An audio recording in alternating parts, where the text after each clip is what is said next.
안녕하십니까. 엑스텐 정기방송 시간입니다. 오늘은 새로운 한 주가 시작되는 월요일입니다. 지난 금요일 날 PC 물가 발표가 있었습니다. 예상한 대로 물가 지표가 나왔고요. 그래서 그거 한번 짚어보겠고, 포트 점검도 좀 해보도록 하겠습니다. 그리고 요즘에 엔비디아, 팔란티어, 오라클 관심들이 굉장히 많으시죠? 이것도 종목 점검 한번 해보도록 하겠습니다. 자, 지난 금요일입니다. 4일 만에 반등에 성공했습니다.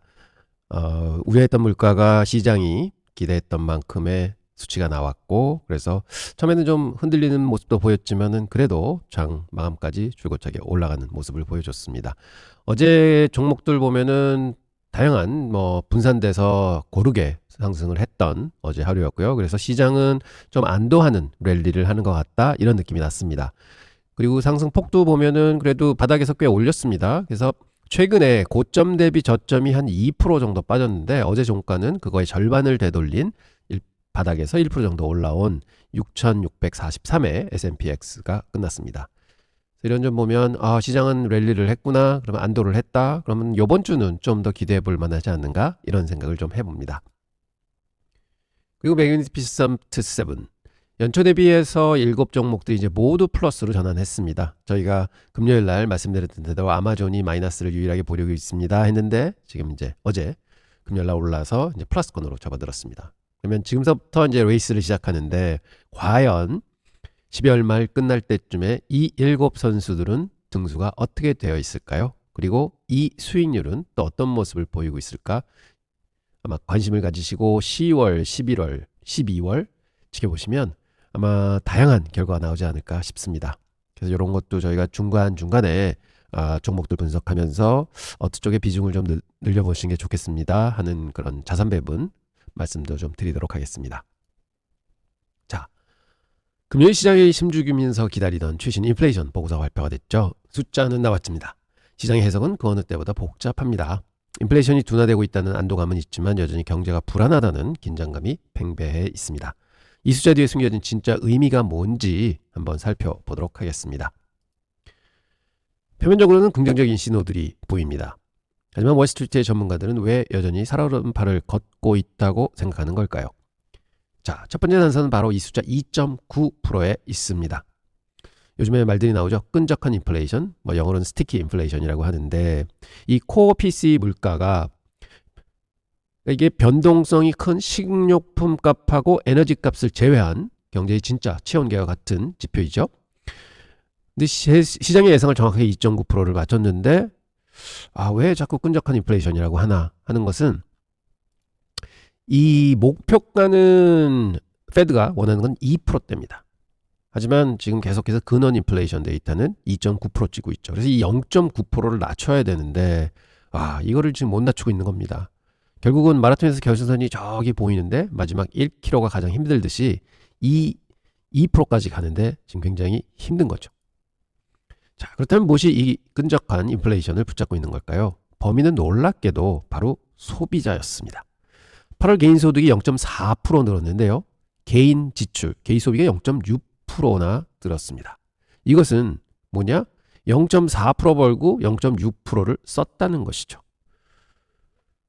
이것이 미국 경제의 핵심 동력인 소비가 여전히 강력하다는 긍정적인 신호인 것입니다. 동시에 인플레이션의 불씨는 계속 살려두고 있는 핵심적인 요인이 되기도 합니다. 자, 이렇게 소비가 강력하면 기업들 입장에서는 굳이 가격을 내릴 이유가 하나도 없습니다. 가격을 내려도 내리지 않아도 어차피 물건은 팔린다. 좀 자신감이 생기는 거죠. 결국 높은 금리에도 불구하고 식지 않는 소비 열기가 물가 하락의 발목을 잡고 있는 셈입니다. 이것이 바로 연준이 섣불리 경기 부양에 엑셀을 밟지 못하는 이유이기도 합니다. 그런데 이 복잡한 방정식에 예측 불가능한 변수가 하나 더 생겼습니다. 와일드카드 나갔죠. 바로 이번 주부터 부과될 예정인 신규 관세입니다. 가구, 트럭, 심지어 의약품까지 우리 생활과 밀접한 품목들이 대상인데요. 이 관세가 인플레이션 경로에 엄청난 불확실성을 더해주고 있습니다. 물론 많은 사람들은 그래도 조금 더 낮춰질까 예상을 하지만 어떻게 될진 아무도 모르는 상황입니다. 결국 질문은 하나로 모아집니다. 기업들이 이 추가 비용을 감수할 것이냐 안 할 것이냐. 즉 추가 비용이 기업이 그냥 흡수할 수도 있습니다. 그렇지만 아니야, 이거는 소비자에게 전가를 해야 돼 하고 가격에 그대로 반영시킬 수도 있죠. 이는 연준의 계산을 더 복잡하게 만듭니다. 그야말로 안개 속의 변수라고 할 수 있죠. 만약 소비자에게 가격을 전가하게 된다면요, 고물가 시대는 아주 고착화가 된다, 이렇게 볼 수도 있는 것입니다. 이 모든 상황 속에서 연준은 그야말로 아슬아슬한 외줄타기를 하고 있는 거죠. 한쪽에는 경제가 식기 전에 빨리 금리를 내려서 성장을 도와야 한다, 이렇게 얘기를 하고요. 다른 한쪽에서는 아직 목표를 한참 넘는 인플레이션이 도사리고 있는데 그러면 안 된다 하는 경고를 또 하고 있죠. 이 팽팽한 기대감 속에서 연준은 어떤 선택을 하게 될까요? 일단 연준은 지난주 금리를 0.25bp 내렸습니다. 완화 정책으로 방향을 전환한 모습을 처음 딱 보였습니다. 그래서 시장은 좀 환호를 했죠.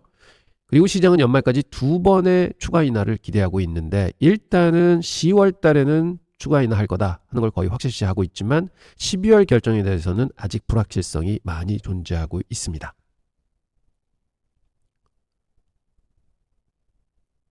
자, 결론입니다.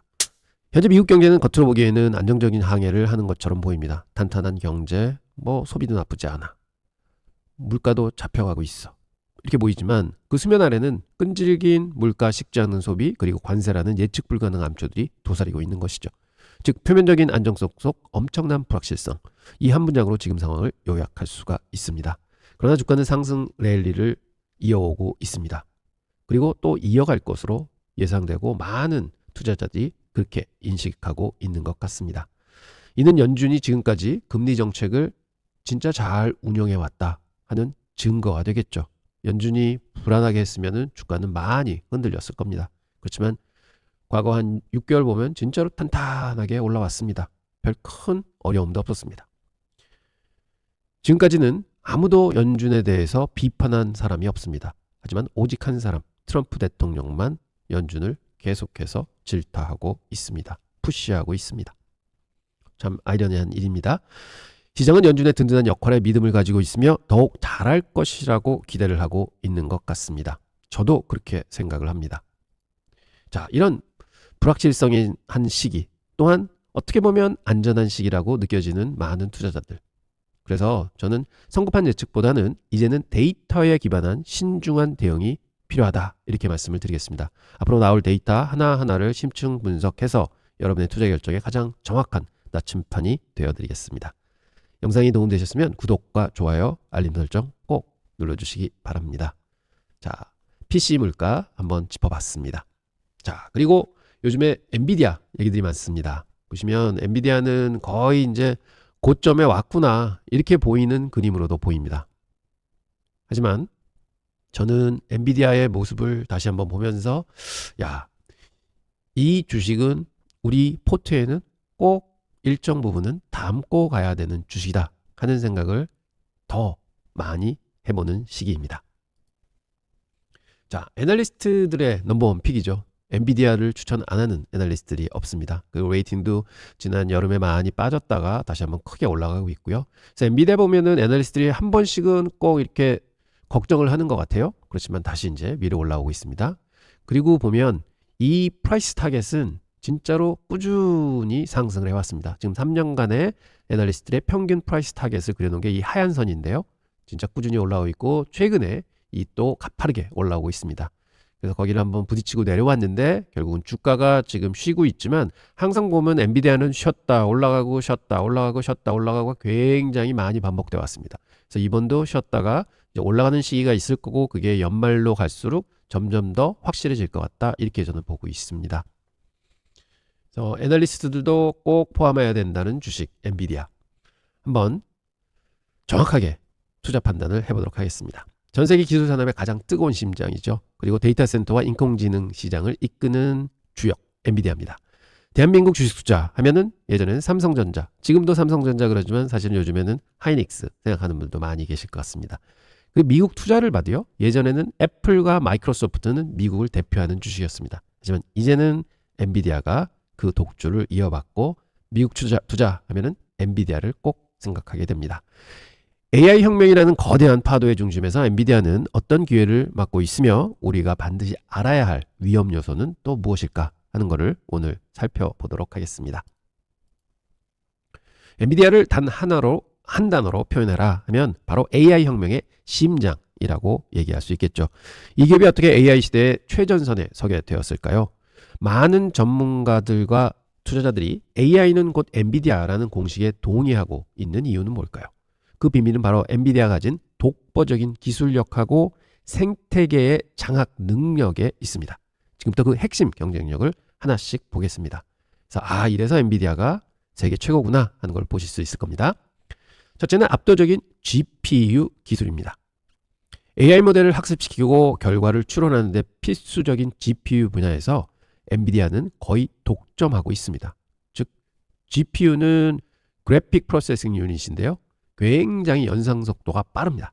그렇기 때문에 너무 많은 광대한 계산을 GPU에서 모든 칩을 통틀어서 제일 빨리 해주는 셈이 되는 거죠. 둘째는 강력한 소프트웨어 생태계입니다. 바로 쿠다 플랫폼이라고 하는데요. 쿠다는 개발자들이 GPU의 병렬 처리 능력을 최대한 활용할 수 있게 해주면서 AI 개발에 있어서는 거의 표준처럼 사용되는 소프트웨어 플랫폼입니다. 즉 하드웨어가 있으면 소프트웨어가 있어야 됩니다. 예전에 IBM에서 퍼스널 컴퓨터를 만들었죠. 그랬더니 마이크로소프트가 윈도우하고 오피스를 내놔서 하드웨어, 소프트웨어가 나왔던 것 같은 똑같은 겁니다. 그럼 지금은 하드웨어하고 소프트웨어를 AI 쪽에서는 엔비디아가 독식하고 있는 겁니다. 표준을 만들어 본 거죠. 그래서 뭐든지 큰 산업에서 표준을 만든다? 그러면 대박이 나는 겁니다. 마이크로소프트도 그랬고요. 자, 엔비디아의 성장을 이끄는 또 다른 동력은 바로 빅테크 기업들의 막대한 투자입니다.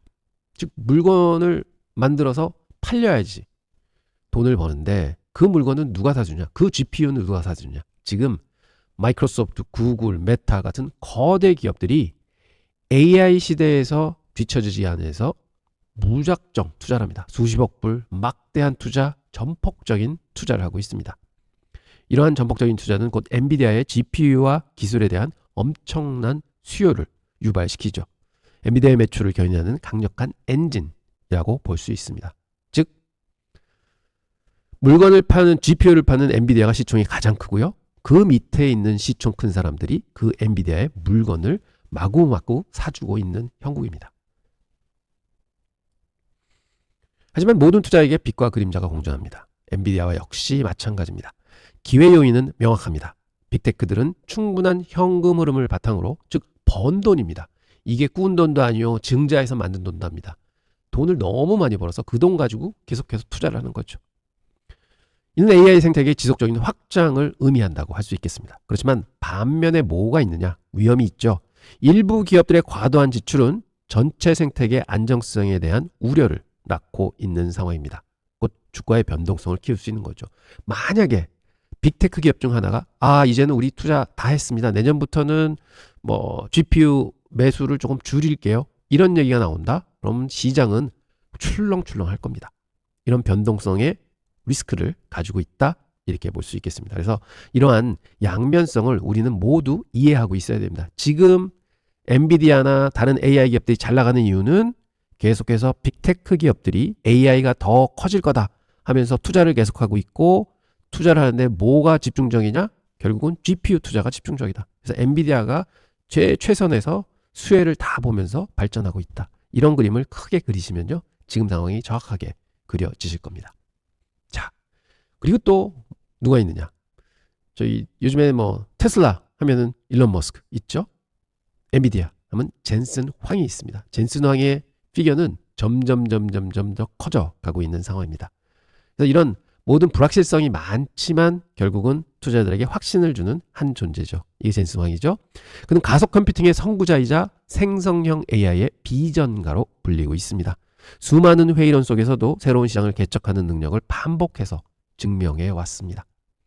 AI 미래에 대한 그의 확신의 첫 메시지는 그 자체로 투자자들의 신뢰를 얻고 투자 심리에 긍정적인 영향을 미치고 있는 상황입니다. 이제는 엔비디아 하면은 젠슨 황의 저렇게 자켓 입은 모습이 그대로 떠오르실 거예요. 테슬라 물론 일론 머스크의 모습이 떠오르듯이 요즘에 사실은 미국 하면은 트럼프의 모습이 떠오르는 그런 이제 거하고 똑같은데, 결국은 젠슨 황의 그 시장을 끌고 가는 이 능력은 어마어마하다고 보겠습니다.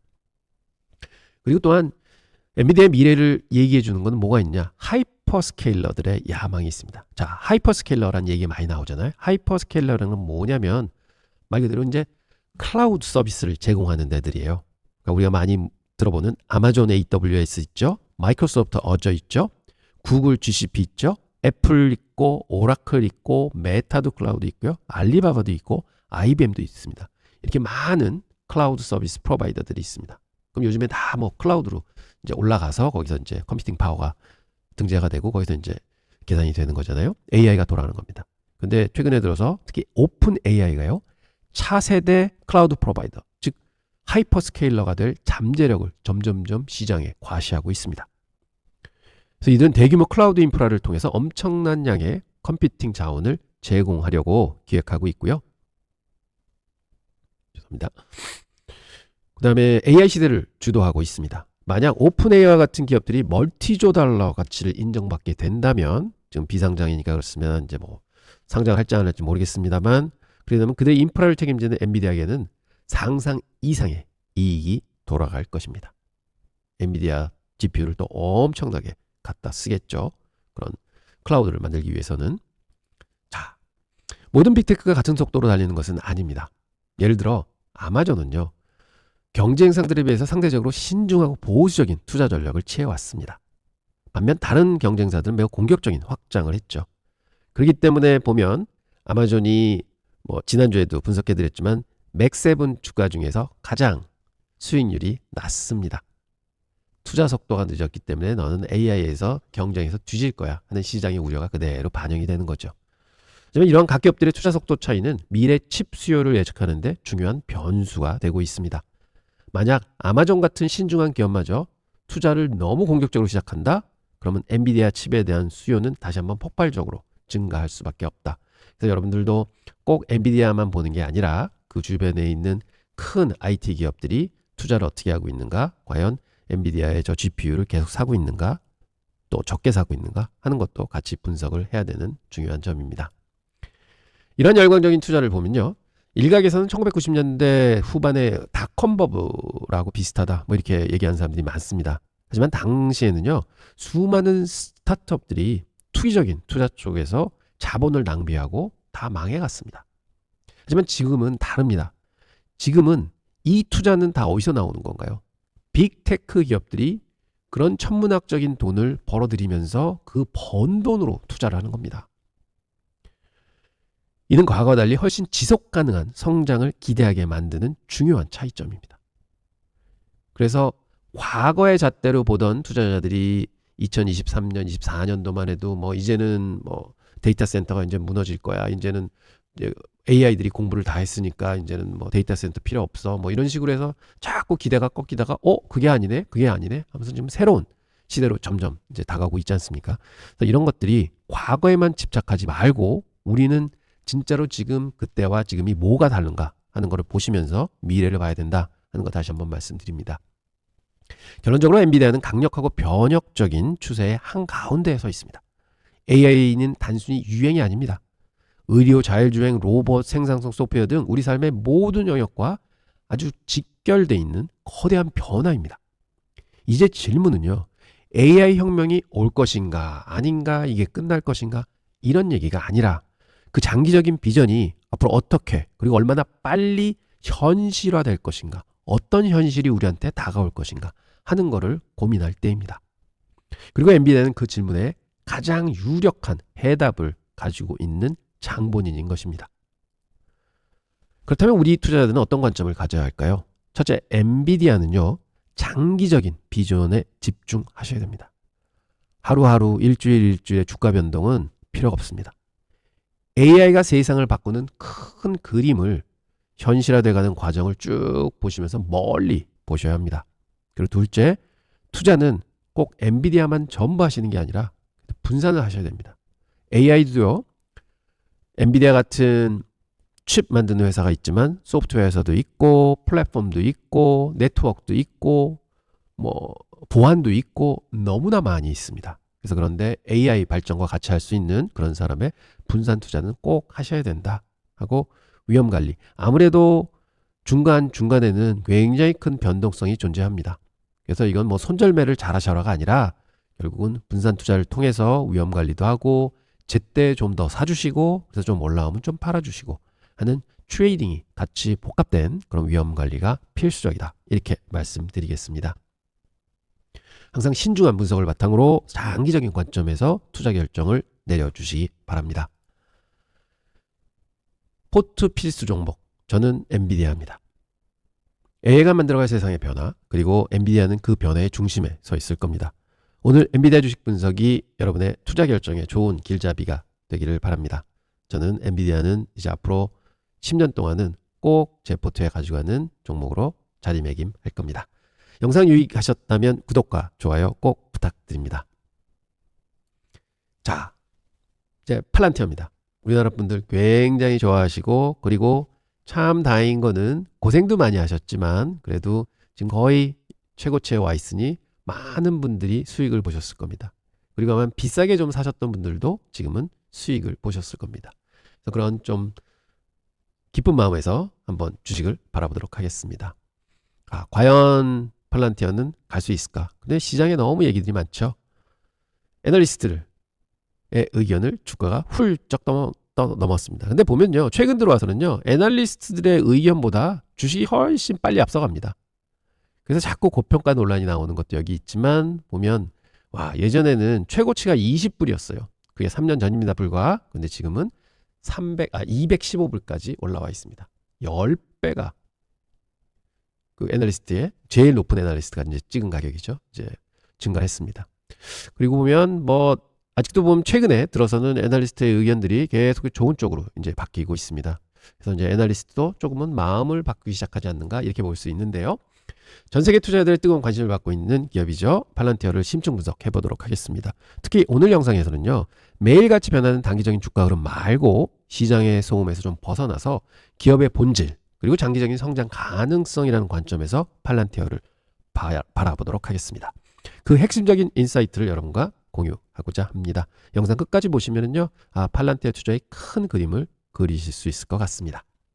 자, 팔란티어는 초기 성장 단계에 있는 기업입니다. 주가가 저렇게 올랐는데 초기 성장 단계야? 하고 놀라실 수도 있지만 초기 성장 단계 맞습니다. 이런 기업일수록 단기적인 변동성은 굉장히 큽니다. 조그만 뉴스에도 휘청휘청 하거든요. 여러분들 경험 많이 하셨을 겁니다. 2년 동안. 사업이 계획대로 잘 진행되고 있는가를 꾸준히 추적하는 것이 무엇보다 중요합니다. 왜냐하면 사업이 잘 돼야지 성장을 계속하니까요. 그래서 오늘은 이 5가지 핵심 포인트를 통해서 팔란티어의 현재와 미래를 입체적으로 분석해 보겠습니다. 첫째는 기업의 실질적인 사업 진전 상황입니다. 둘째는 보잉, 영국 등과의 파트너십을 통한 핵심 사업 확장 현황을 한번 보겠고요. 세 번째는 경이로운 68%의 매출의 성장률의 의미, 그 다음에 넷째는 왜 월가의 애널리스트들은 신중한 입장을 계속 표명하고 있는가, 그 이유를 분석해보고 마지막으로 앞으로 우리가 팔란티어를 모니터링할 때 무엇을 봐야 되는가 하는 것도 같이 살펴보도록 하겠습니다. 가장 먼저 주목할 부분은 팔란티어의 실질적인 사업 확장입니다. 팔란티어는 최근 세계적인 항공우주 기업 보잉과 협력을 더욱 확대해 왔습니다. 이것은 단순히 새로운 계약 하나를 추가한 것이 아니라 기존의 정부 관련 업무를 성공적으로 수행하면서 거기서 쌓은 신뢰를 바탕으로 파트너십을 더욱 깊게 확장하고 있다는 것입니다. 이는 고객사와의 관계가 매우 끈끈해지고 있음을 보여주는 강력한 증거라고 할 수 있겠죠. 또한 영국 시장의 진출 역시 매우 중요합니다. 미국을 넘어 글로벌 시장으로 영향을 확대하는 것은 팔란티어가 앞으로 장기 성장을 하기 위해선 필수입니다. 미국에만 머무를 수는 없습니다. 그래서 이번에 영국 소식이 화려한 헤드라인은 아니지만 그래도 굉장히 중요한 뉴스입니다. 이런 뉴스에서 어떤 뉴스는 주가에 반영이 되고 어떤 뉴스에 반영이 안 될 수도 있습니다만 그래도 꼭 주가에 반영된다고 해서 좋은 뉴스다, 안 좋은 뉴스다 이렇게 판단하시면 안 됩니다. 하지만 제가 볼 때는 지금 팔란티어는 이제 서서히 단단한 땅에 건물을 서서히 짓고 있는 과정에 있다 이렇게 말씀드리겠습니다. 이번엔 숫자를 통해 팔란티어의 성장성을 한번 확인해 보겠습니다. 정말 놀라운 수치인데요. 68%. 지난 분기 무려 매출의 성장률을 보여주는 숫자입니다. 이는 시장의 예상을 뛰어넘는 인상적인 성과고요. 팔란티어 정부 부분과 상업 부분 양쪽의 파이프라인이 모두 매우 견고하게 잘 돌아가고 있다는 것을 증명해 주인 수치입니다. 앞으로 당분간은 이와 유사한 높은 성장률을 유지할 것으로 기대가 됩니다. 물론 냉정하게 볼 수도 있습니다. 기업의 규모가 커질수록 과거와 같은 뭐 이런 큰 성장률이 계속 유지될 거다 이렇게 생각할 수는 없을 것입니다. 하지만 그래도 현재는 성장 엔진이 멈추지 않고 있다 이렇게 봐야 될 것 같습니다. 이렇게 좋은 성과를 내고 있는데 왜 월가의 분석가들은 강력 매수가 아닌 홀드, 보유가 아니라 사실은 보류입니다. 난 아직까지 저 의견 안 낼래 가는 거죠. 사든지 팔든지 해야 되는데 의견을 보류하고 있는 거죠. 자, 그 이유를 한번 찾아보겠습니다. 팔란티어는 상장 초기에 시장에 엄청난 기대감 속에서 출발했었습니다. 당시 대부분의 애널리스트는 강력 매수 의견을 낸 애널리스트도 많았습니다. 하지만 그 높은 기대치에 미치지 못하는 실적을 발표하자 투자가들에게 실망을 많이 안겨주고 주가가 많이 빠졌습니다. 그 이후 평가는 매도 혹은 보류로 이렇게 급격하게 전환하는 애널리스트들이 많이 늘었었죠. 즉 현재 보류 의견에 있는 애널리스트들은 과거의 실망감에 대한 기대가 아직 남아있는 거죠. 뭐 회사에서 약속한 거 하나도 지킨 게 없어. 성장이 지금 되는 것 같은데 또 안 될 수도 있을 거야 하는 의심을 많이 가지고 있는 거죠. 그렇지만 이거를 반대로 생각해 보면요.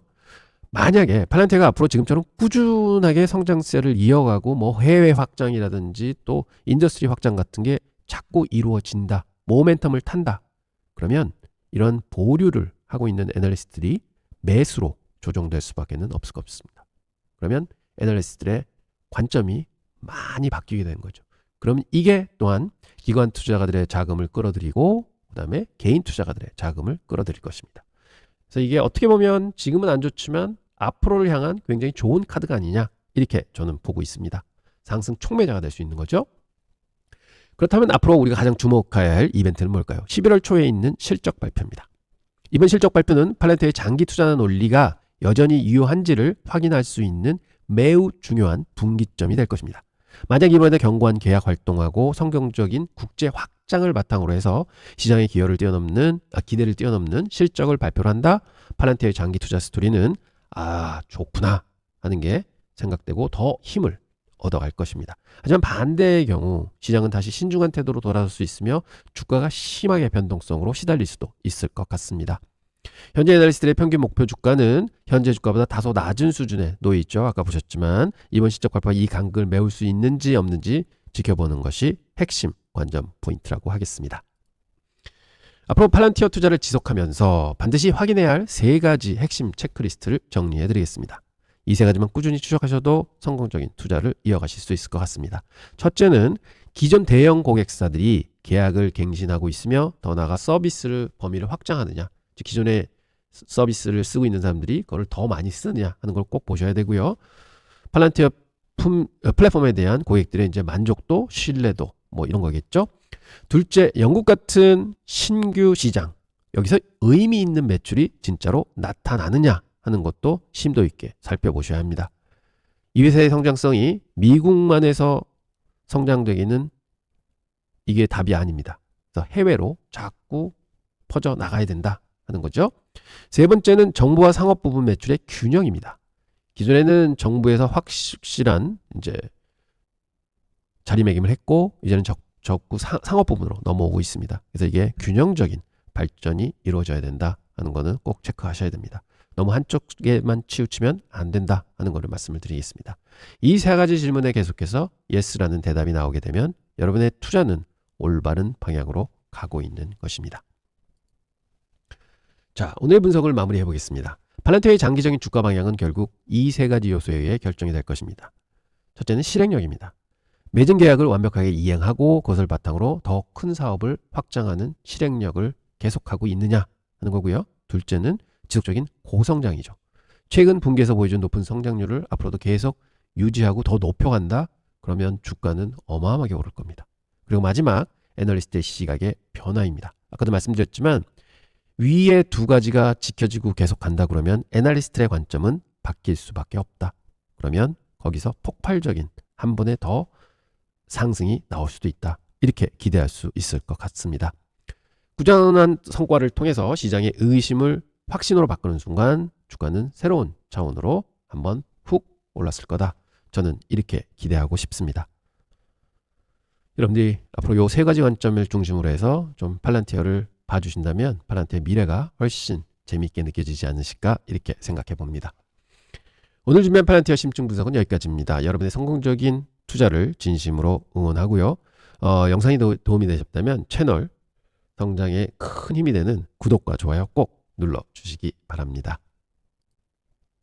자, 좀 급히 나가면서 또 요즘에 오라클, 시장을 깜짝 놀랐었죠. 오라클에는 좋은 뉴스들이 계속해서 연달아 터지는 것 같습니다.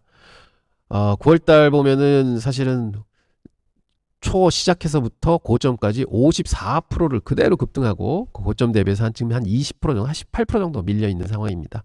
그래도 연초 대비해서 월초 대비해서 한 30% 정도 올라와 있는 상황이죠. 그래서 주가는 나쁘지 않습니다. 근데 과연 여기서 보면은 이게 근데 왜 빠졌지? 더 올라가야 되는데 하는 생각들 많이 가지시고 오라클을 안 사셨던 분들은 지금 또 급하게 또 서두르시는 분도 계실 것 같으세요. 왜냐면 여기 갔다가 20% 빠졌다고 그럼 또 가겠지 생각하시는데 사실은 왜 이렇게 올랐으며 그 다음에 또 왜 이렇게 밀렸을까 하는 거를 분석을 한번 해보시고 판단해 보시는 게 나을 것 같습니다. 애널리스트의 의견과 동시에 주가가 이제 급등을 했죠. 여기서도 이제 애널리스트가 막 의견을 너무 좋게 냈고 그 다음에 주가도 다시 따라왔습니다. 뭐가 먼저인지는 모르겠지만 다들 생각은 같다 하는 걸 볼 수 있겠는데요. 분명히 오라클에는 변화가 있습니다. 보시겠습니다. 최근 시장에서 가장 뜨거운 관심을 받고 있는 종목이죠. 오라클입니다. 최근 틱톡과의 협력 그리고 AI 혁명의 중심에 서면서 오라클의 주가가 요동을 치고 있는데요. 과연 이 상승세는 계속될 수 있을까? 오늘 영상을 끝까지 보시면 오라클의 명확한 그림이 그려지실 것 같습니다. 자, 한동안 잠잠했던 거인이죠. 오라클이 다시 깨어났습니다. 시장이 이토록 오라클에 영광하는 이유는 두 가지가 있습니다. 첫째는 전 세계를 휩쓴 플랫폼이죠. 틱톡과의 전략적 파트너십이 기존에 존재했고요. 그 다음에 인류의 미래를 바꿀 AI 혁명, 그 중심에 있는 오픈 AI의 메가톤급 계약을 또 했습니다. 그래서 주가가 확 폭발했죠. 그리고 견고한 클라우드 시장이 지금 상승세가 계속 있고 또 매니지먼트의 안정적인 리더십이 또 있습니다. 그래서 이런 것들이 힘이 돼서 지금 주가는 많이 오르고 있다 이렇게 볼 수 있겠는데요. 첫 번째 성장 동력인 바로 틱톡 한번 보시겠습니다. 오라클은 현재 틱톡의 미국 내 사업 운영을 관리하는 핵심적인 역할을 맡고 있습니다. 이것만으로도 대단하지만 앞으로 그 역할이 더 확대될 가능성이 높다는 점에서 시장은 더 큰 기대를 하고 있는 것이죠. 물론 틱톡과의 협력이 오라클에게 의미 있는 성장 동력이 될 것이라는 점은 분명합니다. 다만 이 파트너십이 정확한 얼마만큼의 이익을 가져다 줄지에 대해서는 아직 물음표가 크게 남아있는 상황입니다. 오라클을 단숨에 AI 최대 수혜주로 만든 결정적 한방 얼마 전에 있었죠. 오픈 AI와의 계약입니다. 이 계약으로 오라클의 수주 잔고는요, 즉 백로그죠. 수백억 달러 수준에서요, 저금한치 4천억 달러 이상으로 폭발적으로 증가해버렸습니다. 시장이 깜짝 놀란 거죠. 정말 입이 딱 벌어지는 숫자였습니다. 하지만 여기서 우리가 냉정하게 짚어야 봐야 할 점이 있습니다. 이 금액의 대부분은 당장 발생하는 게 아닙니다. 2027년에서 2030년 사이에 지출이 예정된 미래의 약속이라는 것입니다. 그럼에도 불구하고 시장이 기대감 하나로만 오라클의 기업 가치를 수천억 달러로 끌어올려 놨습니다. 이런 거대한 변화의 중심에는 안정적인 리더십이 또 있습니다. 워렌 버핏이 주장한 리더십이 중요하다, 리더십이 중요하다 여기에 있습니다. 특히 오라클의 클라우드 비즈니스를 성공적으로 이끈 사프라 카츠의 공헌은 절대적이라고 할 수 있습니다. 최근 이분이 부회장으로 자리를 좀 옮기고요. 조금 물러났죠. 그리고 내부 출신 인사를 공동 CEO 체제로 새롭게 출범을 시켰습니다. 그래서 이제 리더십을 안정화하려고 전환 작업을 지금 하고 있습니다. 이제 새로운 리더십 앞에서 단 하나의 과제가 남아 있습니다. 바로 오픈 AI와의 엄청난 계약을 실제로 구현낼 강력한 실행 능력이 있느냐 없느냐 하는 게 과제로 남아있는 것이죠. 자, 지금까지 오라클의 장밋빛 미래를 보셨다면 이제는 동전의 뒷면을 볼 차례입니다. 저는 현재 오라클 투자는 매우 신중해야 된다고 생각합니다. 왜 신중해야 할까요? 첫째, 시장의 기대가 과도하다. 그래서 주가가 고평가될 수 있다 하는 걸 우려하고 있습니다. 둘째, 오라클의 클라우드 계약이 생각보다 수익성이 높지 않은 고정비용 모델이라는 것이죠. 또 추가적으로 말씀드리겠고요. 셋째는 데이터 센터의 임대는 지금 10년을 해놨는데 오픈 AI여야 그 데이터 센터를 다시 재임대할 계약은 5년 계약을 해놓은 셈이죠. 그래서 이게 미스매치가 일어나고 있습니다. 마지막으로 이 모든 것을 실현하기 위해서 앞으로 막대한 지분 투자가 계속 필요하다는 점이죠. 자본 투자가 계속 필요하다는 점이죠. 돈이 많이 들어갑니다. 자, 이런 것들을 풀어야 될 숙제인데, 자, 보시죠. 깊이 한번 들어가 보겠습니다. 일부 애널리스트들은 오라클에 대해 매도 의견을 내놓고 경고등을 켠 애널리스트도 있습니다. 그 배경은 뭐냐? 시장이 오라클의 클라우드 계약 가치를 과대평가하고 있다고 주장을 합니다. 왜냐하면 오라클의 계약 상당수가 특정 고객만을 위한 단일 테넌트 모델입니다. 즉 오픈 AI에 크게 지금 기대고 있는 거죠. 이 방식은 유용성이 떨어져서 장기적으로 높은 수익을 내는데 한계가 있다는 거죠. 즉 오픈 AI가 가격, 프라이싱 파워를 전부 가진다는 거죠. 그럼 값 좀 깎아, 그럼 깎아줄 수밖에 없는 거죠. 그래서 결국은 수익성은 점점 기대했던 것보다 낮아질 수밖에 없다. 이렇게 보고 있는 거고요. 이게 또 굉장히 중요한 리스크 포인트입니다. 오라클은 AI 인프라 구축을 위해서 데이터 센터를 10년 이상의 장기 계약으로 빌리고 있습니다. 그런데 가장 중요한 클라이언트죠. 오픈 AI하고 계약을 했는데 그거는 단 5년짜리 계약입니다. 그러면 만약에 오픈 AI가 5년 있다가 뭐 연장 계약 5년 더 걸어줄 수도 있죠. 그러면 다행이지만 5년 계약을 더 이상 안 해준다 하게 되면 그 데이터 센터들 어떻게 하나요? 임대료와 유지비가 고스란히 다시 오라클에게 돌아가게 되는 거죠. 그래서 심각한 상황에 처할 수도 있습니다. 이런 리스크가 있다는 것이죠. 그리고 성장에는 돈이 필요합니다. 오라클은 AI 사업 확장을 위해서 새로운 빚을 내서 자금을 조달하고 있는 상황입니다. 또한 2030년에 원대한 목표를 달성하기 위해서는 앞으로 막대한 설비 투자, 즉 캐펙스 증가가 불가피한 상황입니다. 이런 공격적인 투자는 미래를 위한 것이지만 단기적으로는 회사의 현금 흐름에 큰 부담으로 작용할 수 있습니다. 이거는 선투자, 그다음에 후수입 모델이니까요. 근데 주가는 최근 한 달간 50%나 급등하며 이런 우려를 막 잠재우고 있었습니다. 그렇지만 다시 고점에서 20% 정도 조정을 보이면서 진짜 이런 우려들이 있구나 하는 것을 깨우쳐 주고 있습니다. 과연 이 모멘텀은 계속될 수 있을까요? 현재 오라클은 둘러싼 시장의 분위기는 뜨거운 기대감과 차가운 우려가 공존하고 있다고 봅니다. AI 시대의 개막과 함께 진짜 실적이 뒷받침되는 건강한 상승이라는 주장하고 과거 닷컴 버블처럼 실제 없는 기대감만으로 주가가 오르는 버블이라는 주장이 팽팽하게 맞서고 있는 것이죠. 여러분은 어느 쪽의 의견에 동의하십니까? 저는 후자에 동의합니다. 약간은 버블이 껴있는 것 같다. 앞으로 5년 뒤에 일어날 매출을 어떻게 지금 땡겨와서 프라이스인을 할 수 있느냐, 저는 이런 그림으로 좀 바라보고 있습니다. 결론 내릴 시간입니다. 오라클은 분명 클라우드와 AI라는 강력한 날개를 달고 과거와는 비교할 수 없는 높은 성장 잠재력을 지니게 됐습니다. 하지만 그 미래의 가치가 현재 주가에 상당 부분 선반영되어 있을 수 있다. 그리고 아직 확정되지 않은 계약의 신뢰성 문제라는 위험도 안고 있습니다. 따라서 지금 오라클에 투자하신다면 높은 주가 변동성은 각오하셔야 합니다. 단기적인 유행을 쫓기보다는 이 기업의 근본적인 가치, 즉 펀더멘털을 냉철하게 분석하는 것이 무엇보다 중요하다고 보겠습니다. 투자의 최종 판단은 언제나 여러분 스스로의 몫이라는 거 꼭 확인하시기 바랍니다.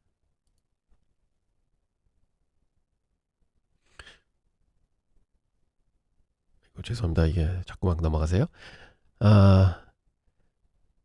부디 오늘 영상이 여러분의 현명한 투자 결정에 조금이나마 도움이 되셨으면 합니다. 여러분의 구독과 좋아요는 더 좋은 콘텐츠를 만드는 데 큰 힘이 됩니다. 꼭 부탁드립니다. 자, 저는 최근에 보면은 이제 일반 투자가들은 불안감이 조금 사라지지 않았나 이런 상황이다 하고 좀 점쳐보고 있습니다.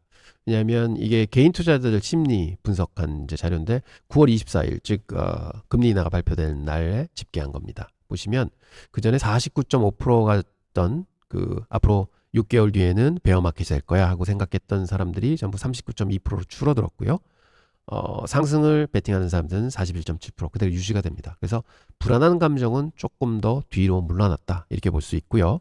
그런데 역사적으로 보면은 불리시가 37.55였습니다. 그래서 지금 현재 불리시는 조금 더 높은 상황이고 베어리시가 31%인데 사실은 베어리시가 39.2%라는 거는 조금 더 지나서 안정감이 좀 와야 된다.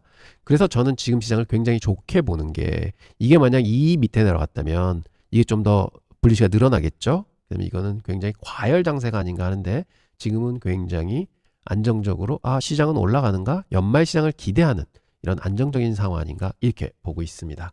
그래서 엑스템 포트도 지금 거의 풀 포트에 다 들어왔습니다.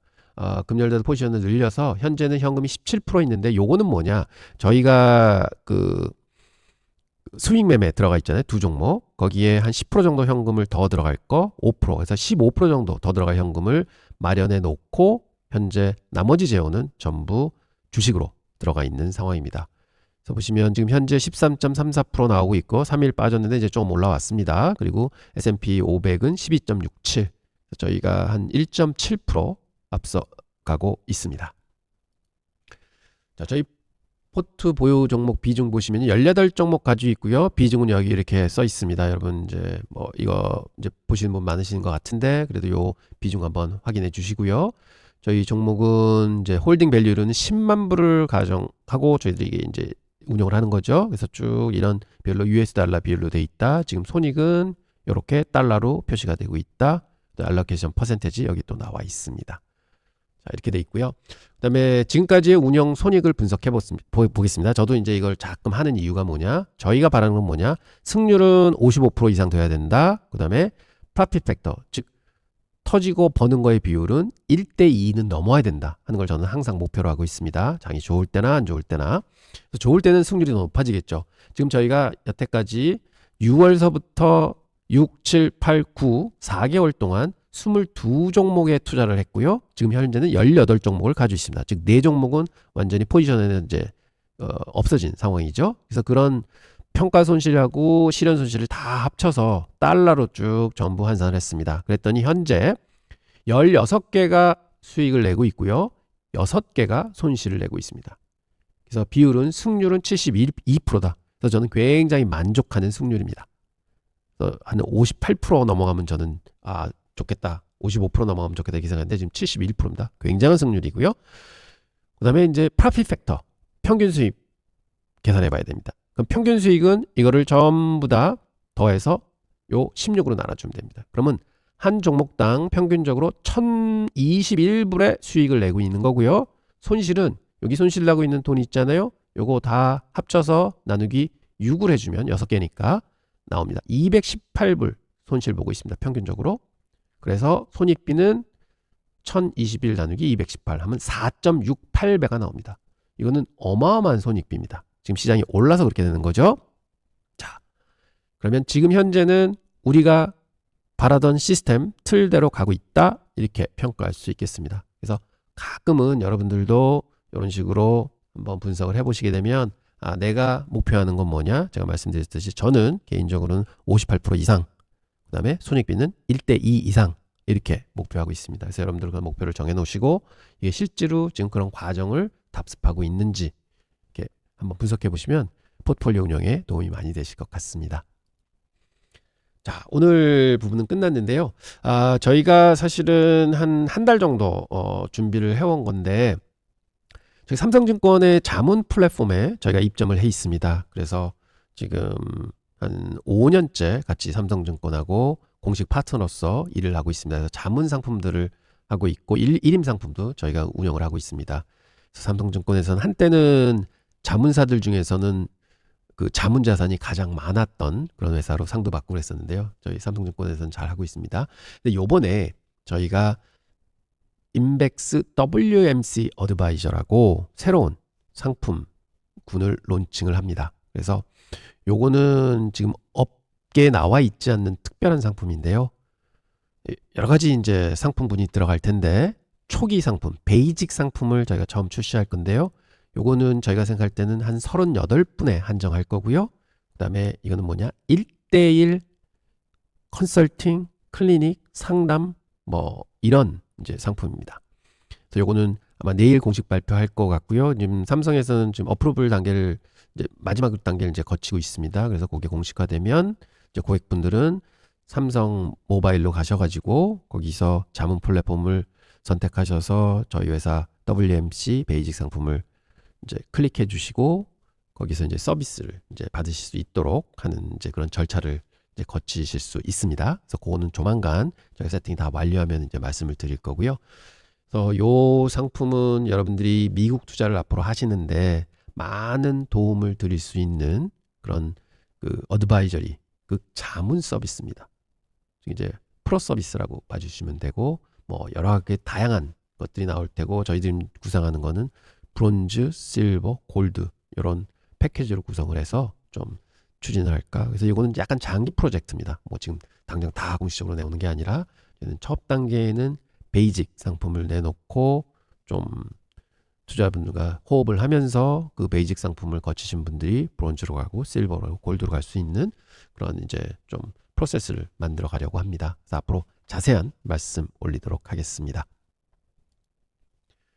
그리고 계속 말씀드리지만 인백스 gpt 골뱅이 gmail.com이라고 이제 그 저희 이메일이 하나 열려 있는데요. 거기서 궁금한 점이나 문의사항, 건의사항이 있으시면 언제든지 편하게 이메일 주시기 바랍니다. 항상 빠른 답변 드리도록 하겠습니다.